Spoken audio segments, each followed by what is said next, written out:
আসসালামু আলাইকুম।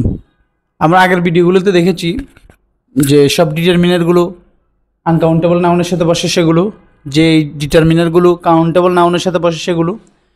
তো আজকে আমরা দেখব যেই সব ডিটারমিনার কাউন্টেবল এবং আনকাউন্টেবল উভয় প্রকারের নাউনের সাথে বসতে পারে। তো তার মধ্যে এক নম্বর হচ্ছে আর্টিকেল দি বা দা।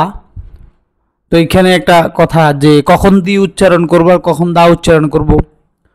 যদি ভাওয়েল সাউন্ড হয়, আর্টিকেলের পরে যদি যে শব্দটা আসবে সে শব্দটার প্রথম লেটারের উচ্চারণটা যদি প্রথম বর্ণের উচ্চারণটা যদি ভাওয়েল হয়, তাহলে ভাওয়েল সাউন্ডের হয়, তাহলে আমরা এখানে দি উচ্চারণ করব। যেমন আমেরিকা শব্দটা বলার আগে আমরা বলবো দি আমেরিকা, দা আমেরিকা বলতে পারবো না। কিন্তু যদি ভাওয়েল সাউন্ড না হয়, যে শব্দটা আসবে সেই শব্দটা যদি ভাওয়েল সাউন্ড না হয়, তাহলে আমরা অবশ্যই দা বলবো।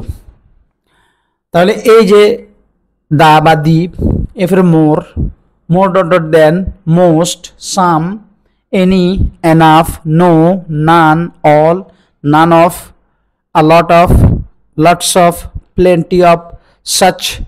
এরপরে পসেসিভ, পসেসিভগুলো আমরা জানি my, our, his, her, its, their, your, এগুলো হচ্ছে পসেসিভ।